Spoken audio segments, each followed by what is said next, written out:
Hello everyone, this is Guide to Everything. In today's video, I'll quickly show you on how you can enable the Z-hop in your Orca Slicer. So I believe this works for similar slicers out there like Bamboo Studio.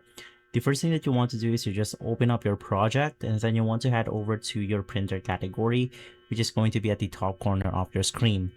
From here, I'm using the Creality Ender 3 0.4 nozzle. You just want to navigate through the pencil icon, which says that click to add it preset. Now inside this page, navigate through the extruder 1, scroll down, and there will be the Z-hop category. So if you want to modify or enable Z-hop, you will be able to see all of these settings right here. You have your surfaces, Z-hop type, height, and more. And so guys, if this video has been helpful, leave a like, subscribe, and follow us for more videos like this. As always, thanks for watching.